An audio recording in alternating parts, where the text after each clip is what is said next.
In the 1980s and early 1990s, Dwight Myers, notably known as Heavy D, was one of hip-hop's most popular and charismatic figures. Self-proclaimed as the Overweight Lover, Heavy was a nimble character on the dance floor, creating signature moves that seduced people of all ages to fall for his music, style, and lovable persona. Hey. Everybody, shake your body. We don't ill, we chill at a party. Keep a groove that's sensual, three-dimensional, unquestionable. Beloved is professional. Got a category, my own, and I'm the president. Don't be alarmed, but I'm sewing up the resident. Where's my particular style particular, extracurriculars? I don't know too many people who have touched so many people's lives in such a consistent way for so long. Hev had a heart this big, you know?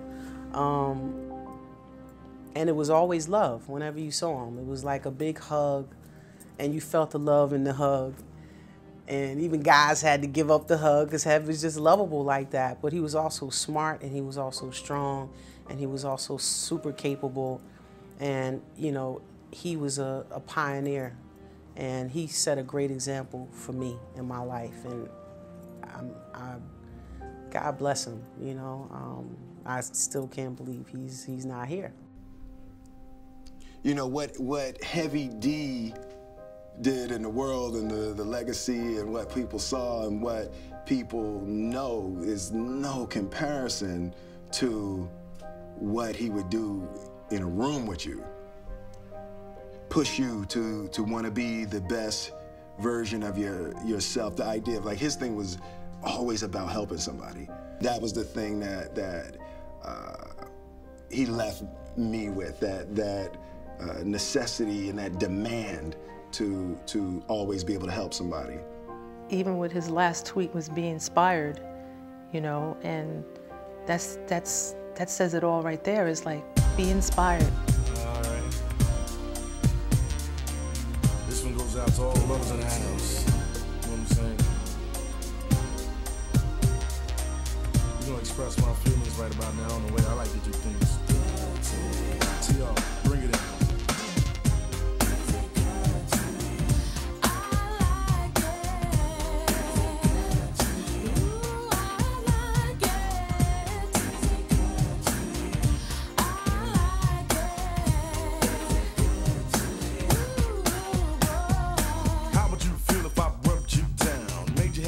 Like a merry-go-round, take control like Charles in charge. I really can't wait, let's stay in the garage. Oops, let me run upstairs and get the whipped cream. Can't have ice cream without whipped cream, plus an ice cube to make you swing. My main man did it and do the right thing. Come on, let me tickle you in all the right places. Keep my eyes open while I watch you make faces. Feeling quite dandy, comfortable and cozy. Let me draw the curtains cause my neighbors are nosy. So make a little room, here comes Big Daddy. Big like a truck, satisfying like a caddy. Many are called, but the chosen are few.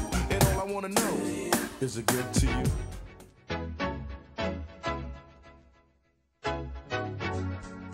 Heavy D was born Dwight Arrington Myers on May 24, 1967, in Mandeville, Jamaica, and grew up largely in Mount Vernon, New York.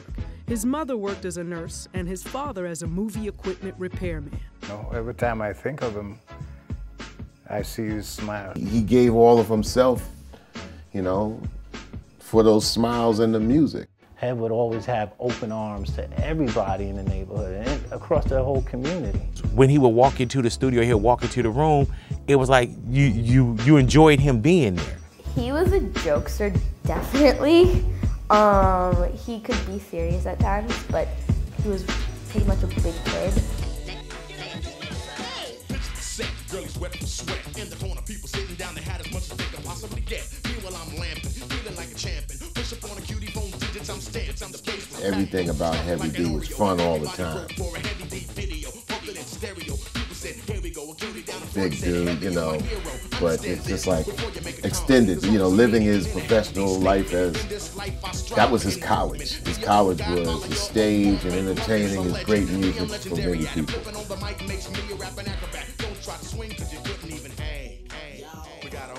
These cats are all 17, 18, 19, just out of high school, so they had a lot of that energy in them. And Heavy D was a big, jovial dude with a lot of energy in him.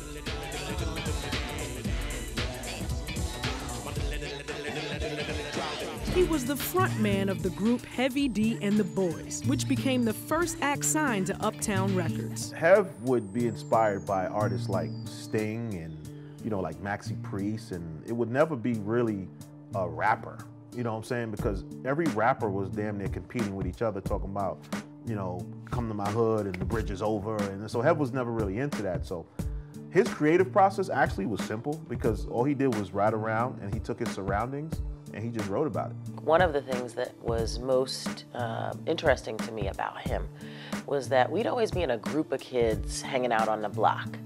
And if Dwight saw that you weren't super involved or super engaged, he'd reach out to you and pull you in. And so when you look at kind of where he ended up, he brought everybody in Mount Vernon along with him.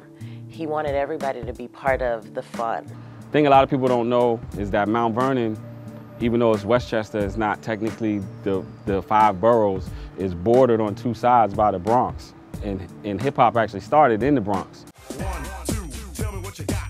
Let me slip my corner side, you slop to hit the jackpot. Rev me up, my little buttercup. We can tuck sheets, snuggle up and get stuck. Believe it or not, here comes a brother with glow. A snuggling, bubbling, overweight, loving, hunger pro. So what's it gonna be? Me or the TV? Let me take time to set your mind and your body free. So why don't you just stretch for a sec. Lay round the bottle so I can cop a quick wreck. Shake me, baby, bake me. No need to fake, here I am, come on and take me. And I remember getting a phone call from him. I was in my dormitory and he said, I'm about to make a demo, but I don't have any money. And I was like, wow, I just got my student refund check.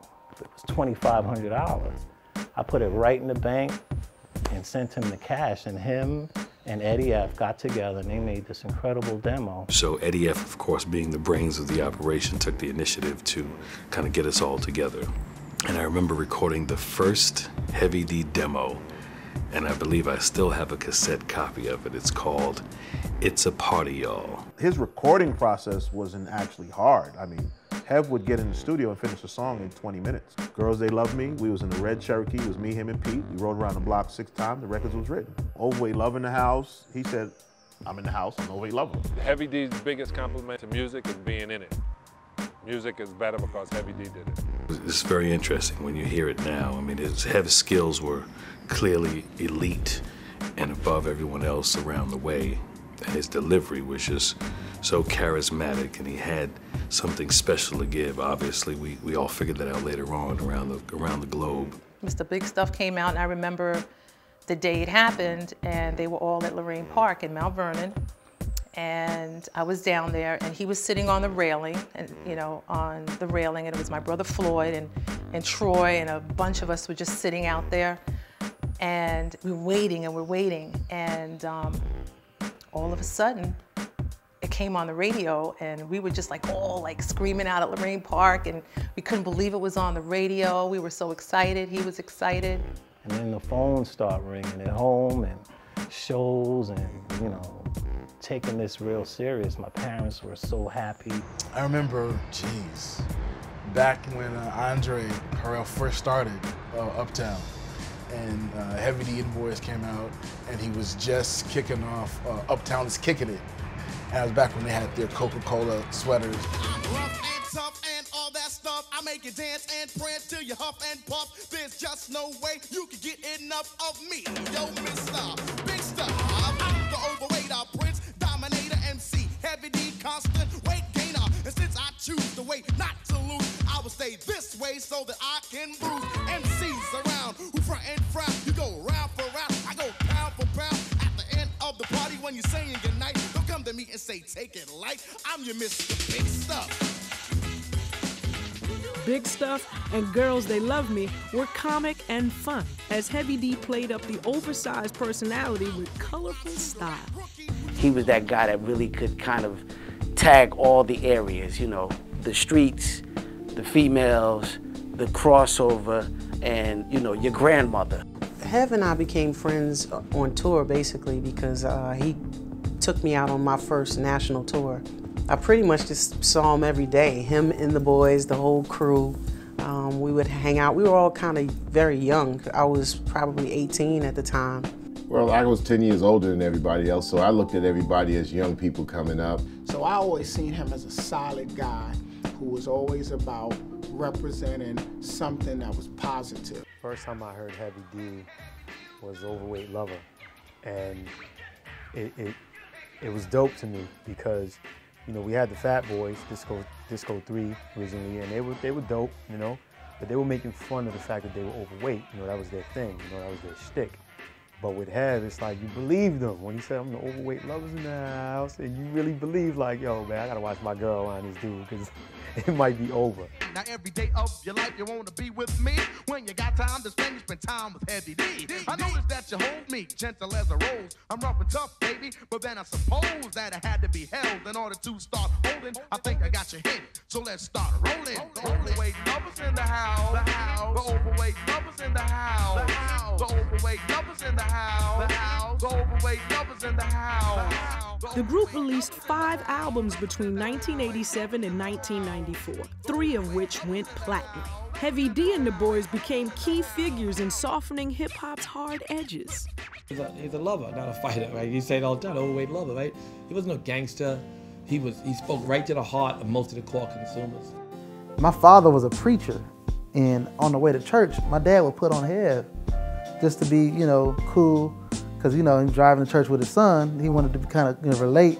He'll put on a Heavy D record. I'm like, I'm thinking like, my dad is, man, he cool, you know. Summer '86, it was us, Jazzy Jeff, Fresh Prince, Hev, EPMD, Salt and Pepper, Eric B and Rakim. We all had singles that summer. We met Hev on the New York leg, at a place called the Rooftop.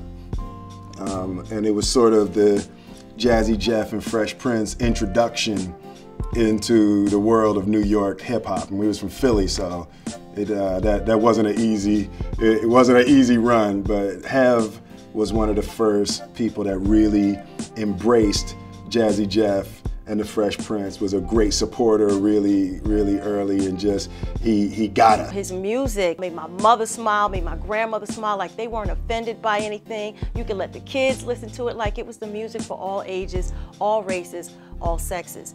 His music always was up and loving and fun and made you want to dance. His music made the public dance, but more importantly made them smile, a sentiment that was genuinely embedded in the heart of Dwight Myers and always displayed through Heavy D. We would always incorporate like R&B with rap, and that's why our first album was like a struggle for us, because it was like nobody was really accepting it at the time. You know, it's like, it was just like you said, beats and rhymes. Right. So when we came out with like, Eddie F was like the first brother to come out with a rap record with arrangement, a chorus, a break, a bridge, and it was like, everybody was like, wait, should we like this? Maybe not, maybe so, maybe not, maybe so. Hev, like, he really didn't care what other people said. Like, he kind of had his own reality going on, like the overweight lovers in the house. Like, nobody was really checking for overweight lovers. He made hip hop sexy. He was dancing, you know, back in the day when cats wasn't really getting down like that. When that boy started dancing, that arena would just go crazy. I got a license from Heavy D to do a lot of what I do. Big fly brother, light on his feet, agile, you know what I'm saying, like, and attractive, you know what I'm saying, like, you know. And I seen the blueprint from him. I think I was greatly influenced by Hev's music because Hev was part of that New Jack Swing kind of era. Like, he helped usher in New Jack Swing. His music wasn't just beats and rhymes. It wasn't just hardcore like a lot of people's music at the time. He wasn't thugged out. I mean, he could hang with thugs, he could be around thugs, but he wasn't like a thug. And he would be respected by thugs. Heavy's music made hip-hop popular to grandkids and grandmothers. It was so across the board without selling out, because the hardest cats in Harlem and Brooklyn was going all the way in on a Heavy D joint. When the Hev joint came on, he was, you know, everybody got up on the dance floor. But then also, when you're riding in the car and it's playing on a New York radio station, you didn't have to turn the station if your grandmother was in the car with you, or the kids were in the car. He was able to walk a fine line that not everyone can walk, and he did it superbly. He was a great statesman, as far as, you know, as far as hip hop is concerned. Of course, being a part of the group when we first started and singing all the backgrounds and, you know, from Money Earned in Mount Vernon and Don't You Know, you know, Somebody for Me.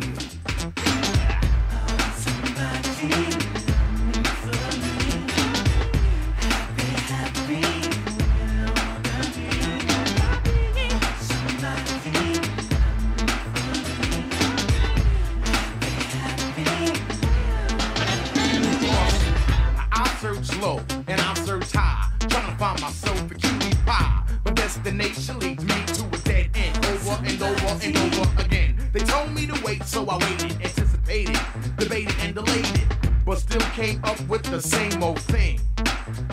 Nothing.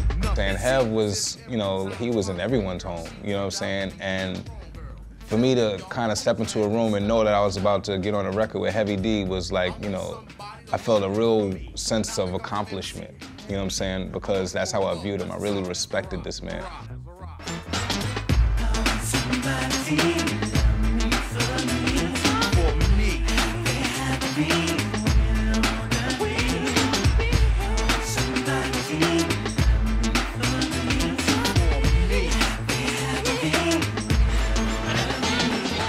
But I just remember Heavy D being, again, like a heavyweight rapper who was confident about who he was, but I remember him more so being just a dope MC.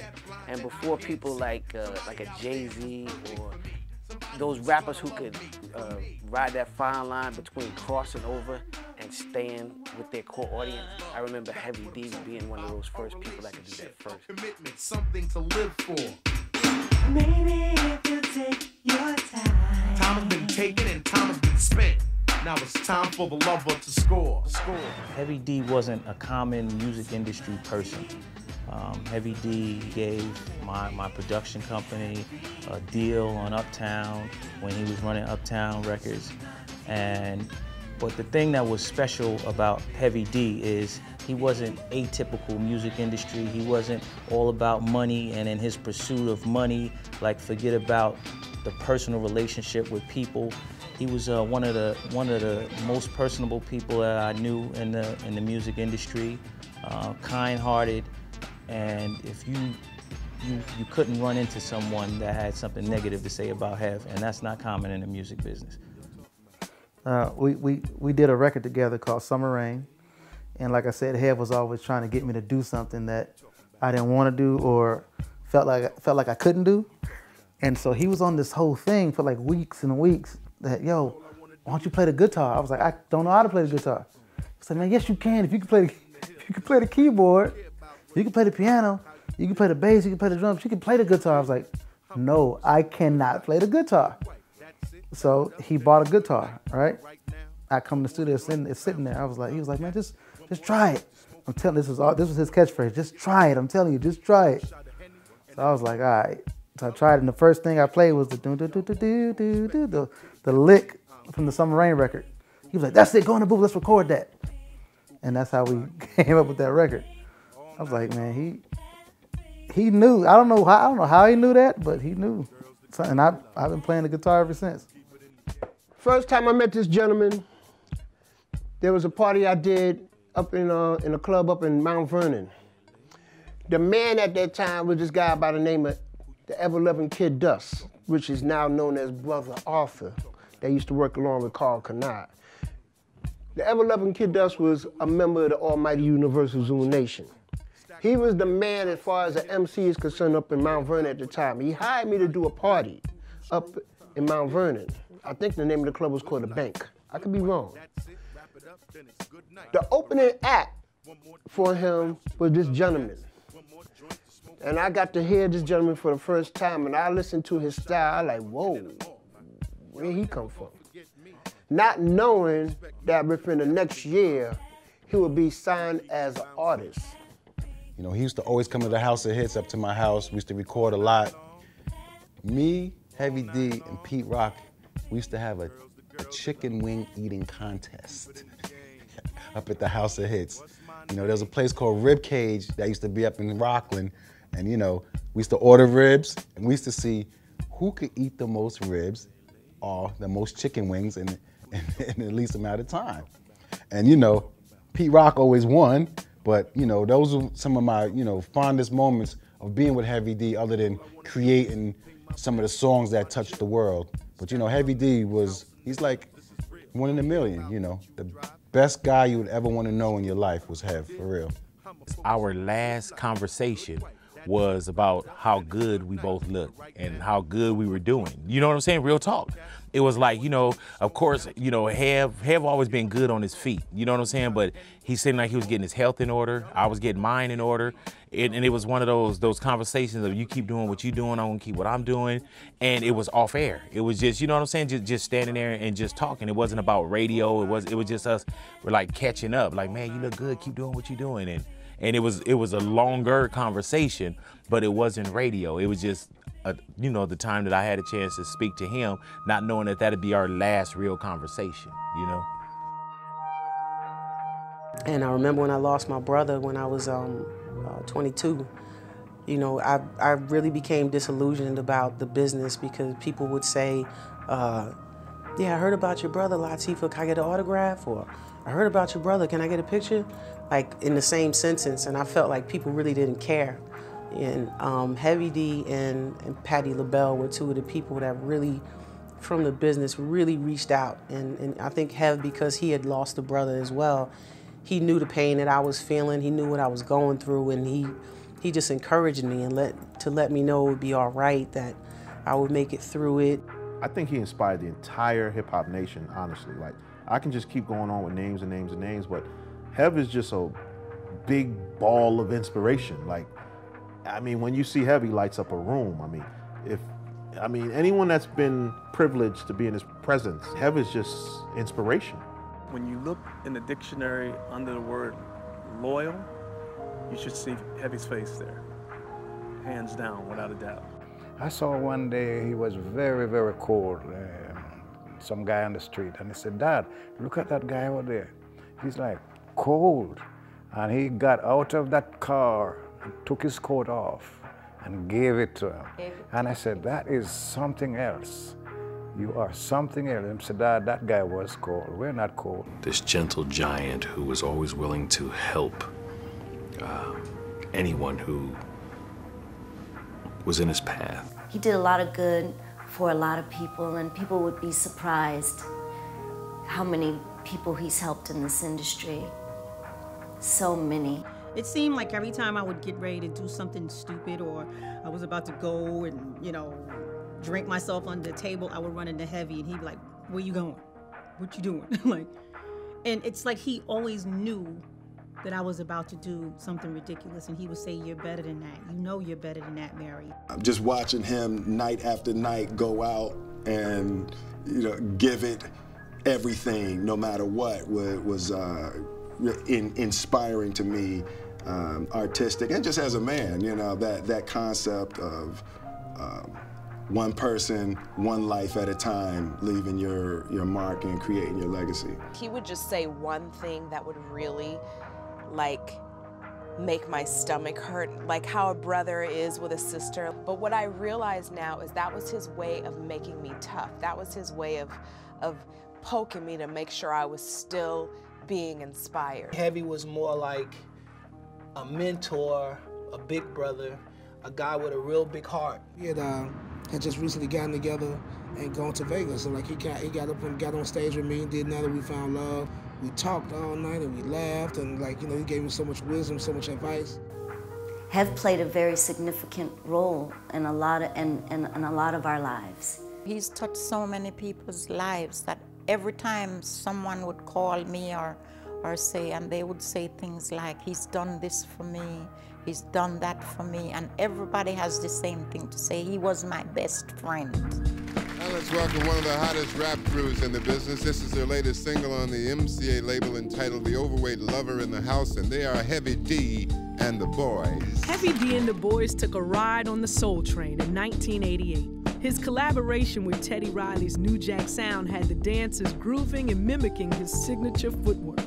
Even Don Cornelius, who was slow to embrace hip-hop, had to recognize and respect that the Overweight Lover was definitely in the house.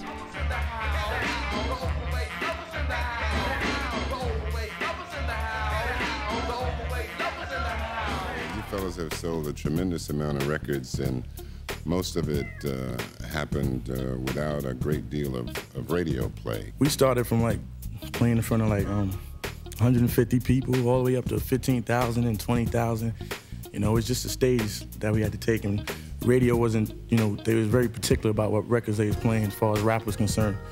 You know, and at the time, we was out with like major artists, like LL Cool J was out at the time. Other artists was out at the time, so it was harder for us. So we had to work all the clubs. We had to do all the work that we could do to sell our records, and it's paying off now. Because here we are on Soul Train. Heavy D and the Boy. He came across like you knew him all the time. He was honest. If he didn't like something, he'd tell you, hey man, that ain't cool.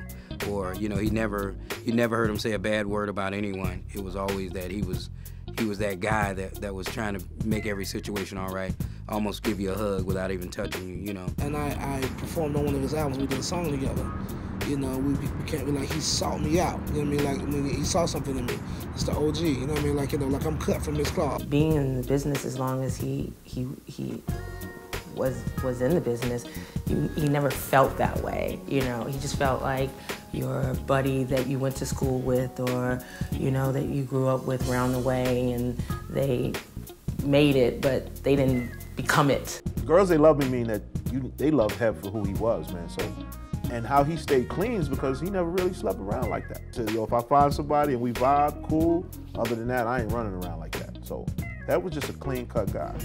It feels really good to be Heavy D, because the girls, they love me. Girls, they love me. She's the overweight lover, Heavy D. Girls, they love me. She's the overweight lover, Heavy D. His explosion from the time that Mr. Big Stuff erupted, you know, through the early 90s. It brought more people into our circle and around us that, like, again, that might have taught us life experiences, professional experiences, you know, had things to offer that we might not have ordinarily been exposed to. But it never changed him. Hev stayed at home. He didn't run out and buy a mansion. He didn't run out and buy 1,000 cars. He stayed at home. Heavy D was very, you know, lower middle class neighborhood. He was like every black kid. It's honest. And that honesty made him real. Heavy D was the mayor of Mount Vernon, and it showed. Well, Mount Vernon is a city that's 4 square miles. We had Denzel Washington who comes from Mount Vernon.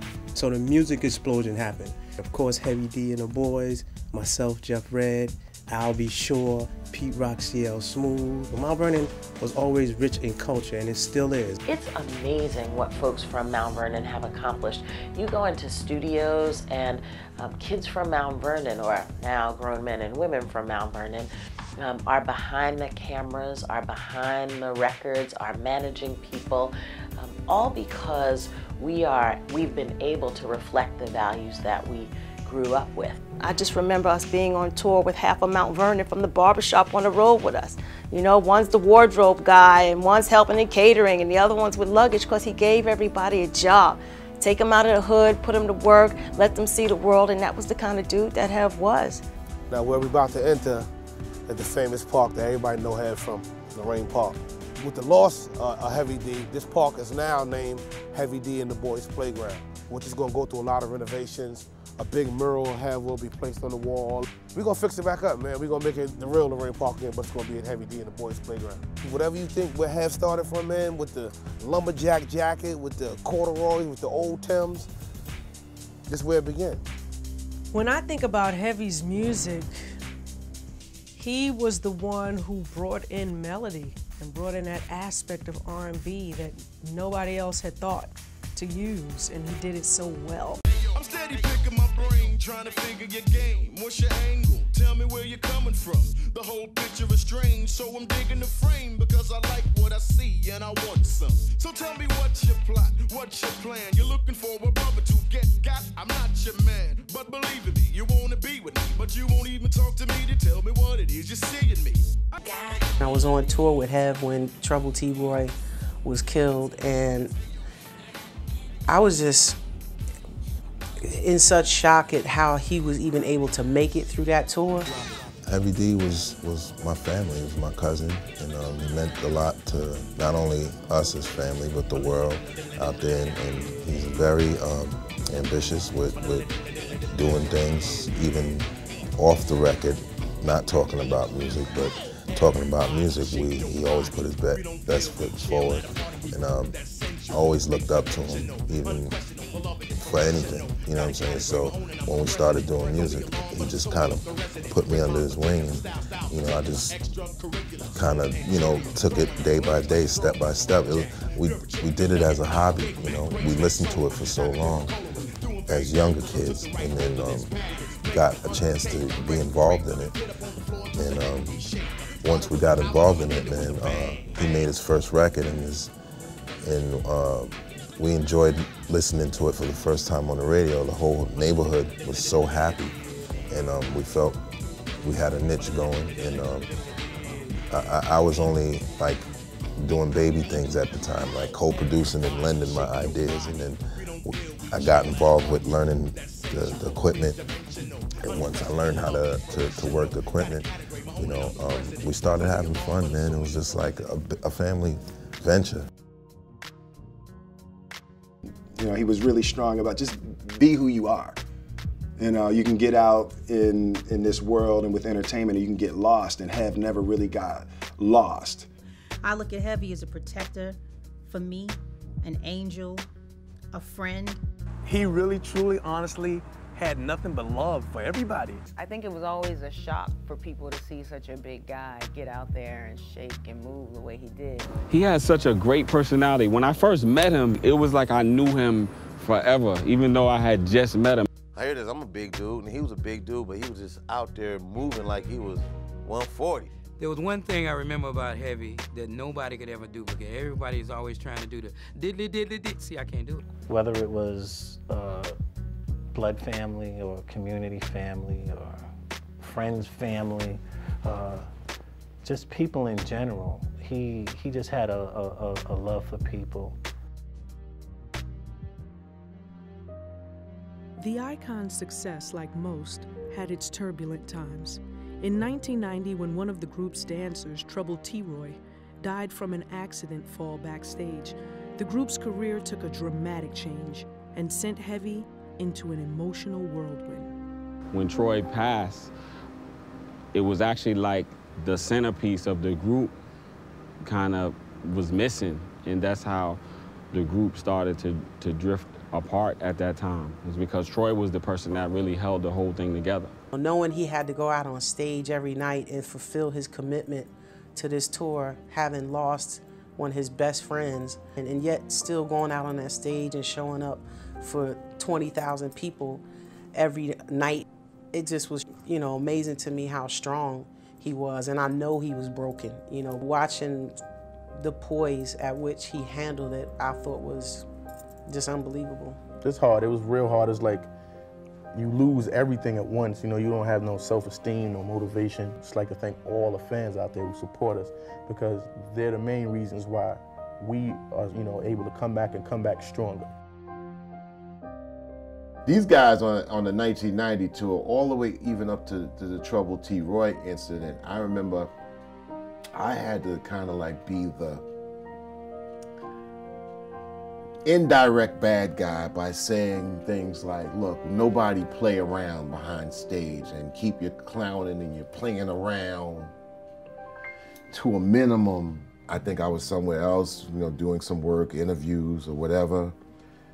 They come off the stage, we came on the stage, played to the Indianapolis crowd, did our show, came off the stage, and first thing I'm looking at faces and I'm like, what the hell happened? And they point to areas and they said, this is what happened. They were playing backstage, Roy fell over onto the street, and everybody was at the hospital.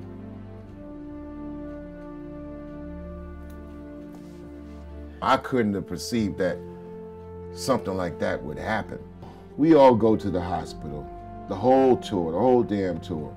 And the minute we walk through the door, of course I see, you know, I mean, the same guys I always used to see, happy, fun-loving, jovial, clowning, playing.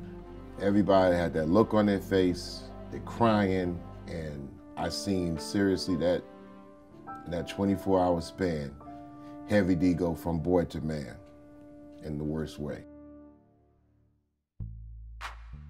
In the mid-1990s, he became the president of Uptown Records, and in many ways his influence extended beyond his albums, as he discovered and mentored new talent and collaborated on hits such as Jam with Michael Jackson and All Right with Janet. I'm introduced to Janet. I got an advanced copy of your album, I heard your album, and I wrote a rap for one of your records. And she's like, oh wow, I'd love, to do it, and I, get with you and we do it, and we exchange numbers, and she never called me. 2 months later, I was in California, in my hotel room, and I get a phone call from someone saying, Jackson would like to meet with you about the rap that you wrote for her record. I was like, ooh, what? Because I'm forgetting all about this now. It's like, what record? What? Who? When's Jackson? Who? Like, Janet Jackson. I was like, yo. I said, I gotta call you back. So I sent my man down to the store. He get the album. And like, I wrote the rap, and I called back. I said, yeah, I have the rap now. And, I had it, but I was on an interview, so I couldn't do it. And then like 3 weeks later, I was in Minneapolis with Jimmy Jam and Terry Lewis and cut the track.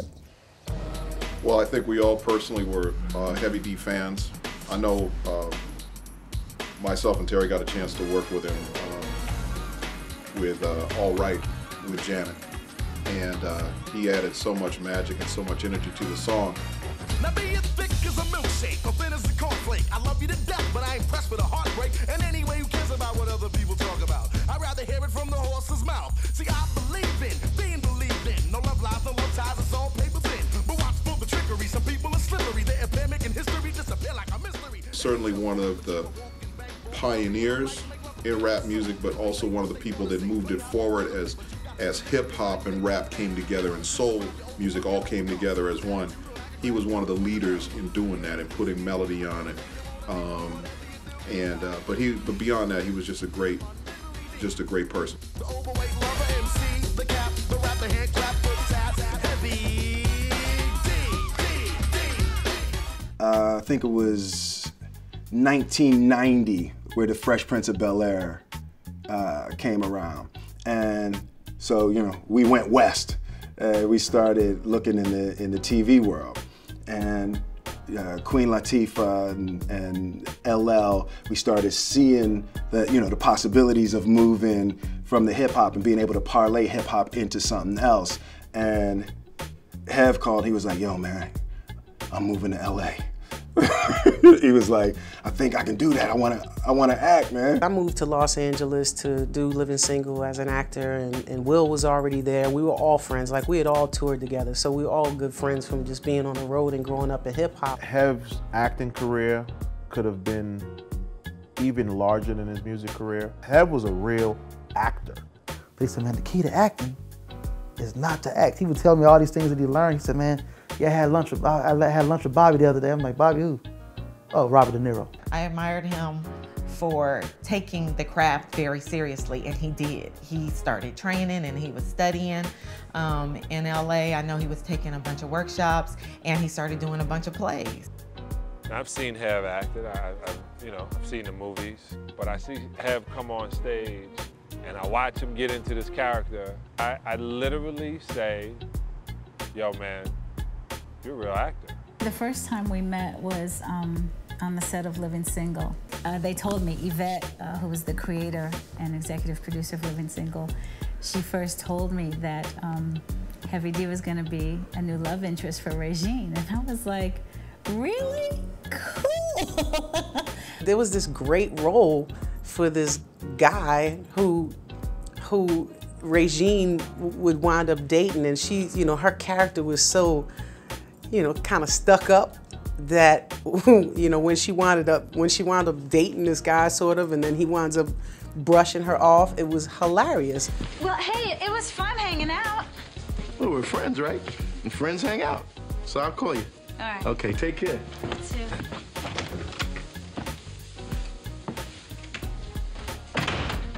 So, how did he take it? Not well. And I remember thinking that I was kind of disappointed that the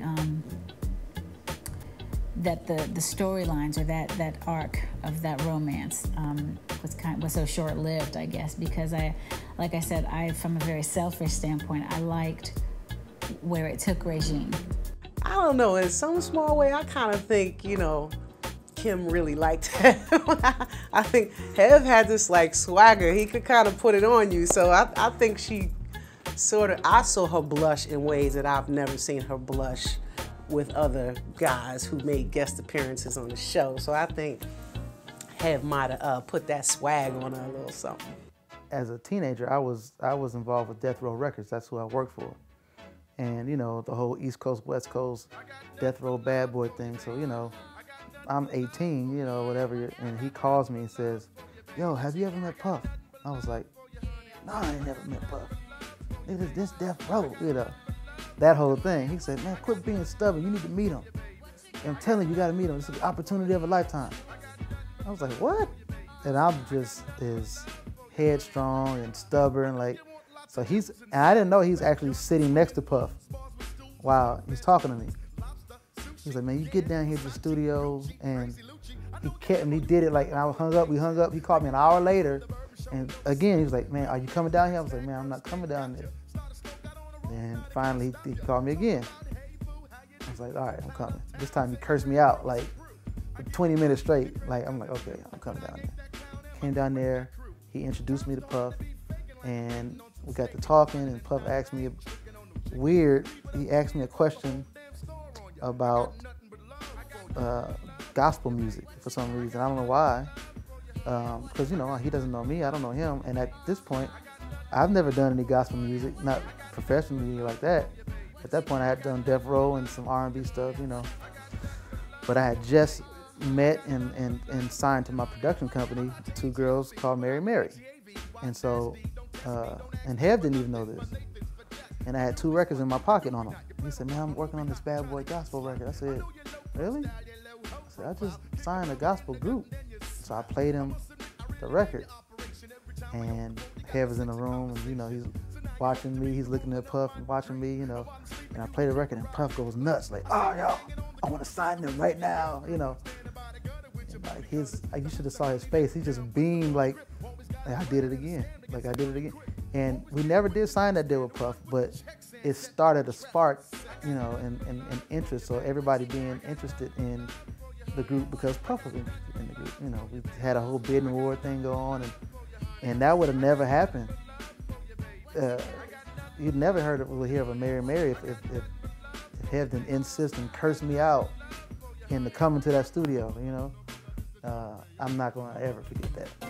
Consumed in the sounds of Freddie McGregor, Beres Hammond, and Bob Marley, Heavy's 2008 Vibe CD was heavily influenced by the reggae tones of his Jamaican roots. You know, Bundle-Diddly-Dee, that little part there, that is a Jamaican riff. Heavy was probably one of the first rappers that was doing that diddly thing and like kind of mixing reggae with hip hop. And when people heard it, it was like, wow, this big light-skinned teddy bear guy. It was just a joy to see him bring that to life. One of the things that people love about Heavy D was he was fly, number one. His personality, number two, and then his stage show was consistently good. A lot of what you see in the music videos with Heavy, the laughing and the smiling and the dancing is really who he is. Like I worked on Black Coffee, No Sugar, No Cream. That's the kind of girl I want down on my team. Black coffee, no sugar, no cream. That's the type of girl I need down with my team. Black coffee, no sugar, no cream. Hey, that's the kind of girl I need down with my team. Black coffee, no sugar, no cream. That's the type of girl I need down with my team. Black coffee, no sugar, no cream. Heavy D's death shook the foundation of the hip-hop community. With one day of preparation, hip-hop legends worked through the night to perfect the tongue-twisted, syncopated flow of Heavy D. I got a call from Paxton. It just came out of the clear blue sky. It was like 2 a.m. in the morning, 3 in the morning. Paxton was calling me, said, yo, we're gonna do this for Hev. The Heavy D tribute was a very interesting project because I was so emotionally wrapped up in it. We were calling people trying to see who would participate, and I was really trying to see if I can get even more people to contribute because I felt the bigger, the better. Time was of the essence. I didn't sleep for a couple of days for that. I know that what we did and the intentions on what we did was really, really, you know, clean. It was sincere. You know, I feel we did good work. I feel we did great work, and I feel Heavy D He's very happy because he know the love was there. At the 2011 Soul Train Awards, legends that came before and after Heavy performed a tribute and had the entire country chanting, "We got nothing but love for you, Heavy." We got nothing but love for you, Heavy. We got nothing but love for you, Heavy. Come on. We got nothing but love for you, Heavy. We got nothing but love for you, Heavy. We got nothing but love for you, Heavy. We got nothing but love for you, Heavy. We got nothing but love for you, Heavy. We got nothing but love for you, Heavy. We got nothing but love for you, Heavy. We got nothing but love for you, Heavy. We love you. We love you.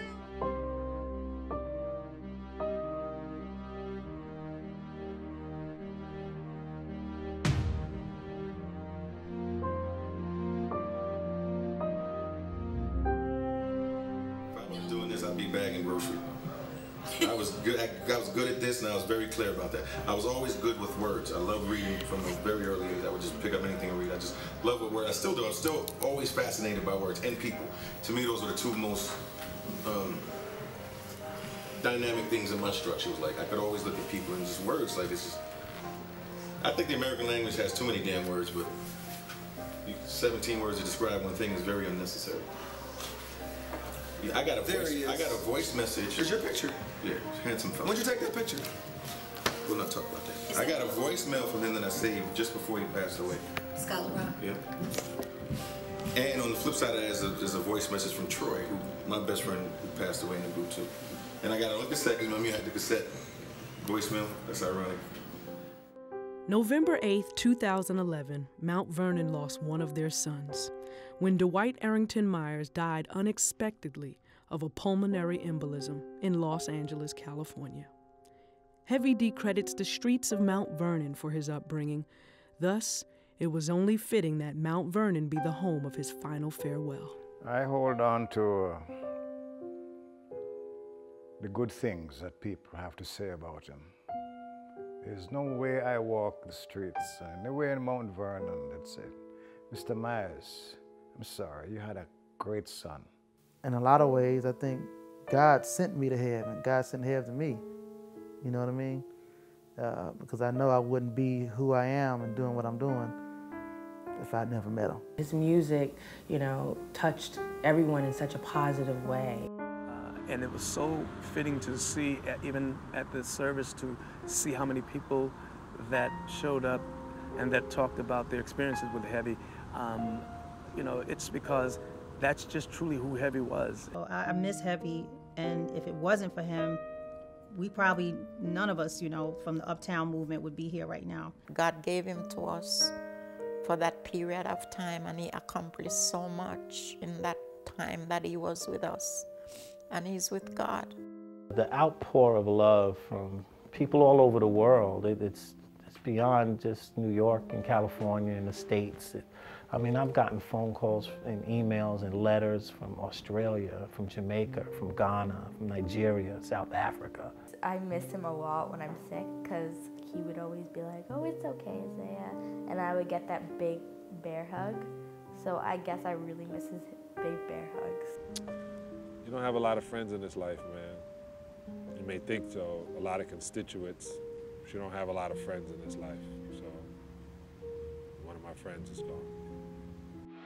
Big Time by Heavy D and the Boys.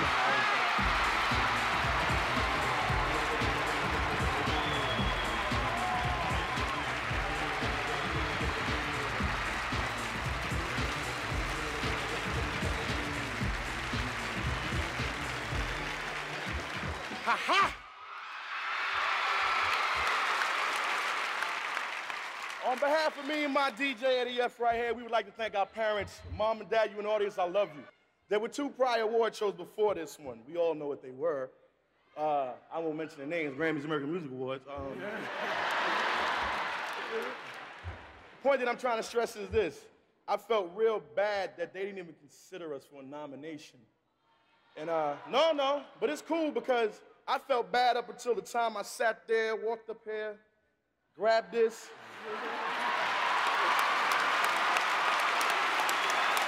Hold up. And it's nice to know it feels good to be black, even though I'm a yellow black, I'm black. And it's nice to know, you know, American Music Awards and Grammys, y'all all right, but I got soul. I am going to make an effort to keep his memory alive. His goodness on this earth should never be forgotten.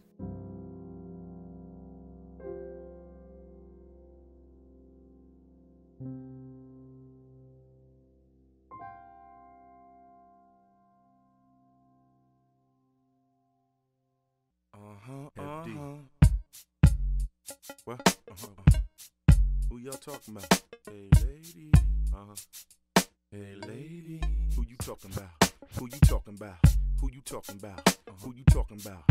Who you talking about? Who you talking about? Who you talking about? Come on. All I wanna do is pay my bills, feed my chills, stack my mills, house in the hills. This is real. Don't care about what you drive, how you live, who you screw, who you did. I'ma focus on the good life, good wife. That's it, wrap it up, then it's good night. But right now, one more joint to bounce to. Thug cats, one more joint to smoke an ounce to. One more joint to get my point across. Double shot of Henny, and then I'm off. Y'all ain't never gonna forget me. Y'all always gonna respect me to the death of me. I'm happy. Who keeps you bouncing? Happy. Who keeps you rocking? Happy. All night long. Happy. All night long. Happy. Girls, the girls they love. Happy. Who keep it in the game? Happy. What? Who y'all talking about? Hey lady. Hey lady. Who you talking about? Who you talking about? Who you talking about? Who you talking about? Who you talking about? Who you talking about? Who you talking about? Come on. All I wanna do is pay my bills, feed my chills, stack my mills, house in the hills. This is real. Don't care about what you drive, how you live, who you screw, who you did. I'ma focus on the good life, good wife. That's it, wrap it up, then it's good night. But right now, one more joint to bounce to. Thug cats, one more joint to smoke an ounce to. One more joint to get my point across. Double shot of Henny, and then I'm off. Y'all ain't never gonna forget me. Y'all always gonna respect me to the death of me. I'm happy. Who keeps you bouncing? Happy. Who keeps you rocking? Happy. All night long. Happy. All night long. Happy. Girls, the girls they love. Happy. Who keep it in the game? Happy.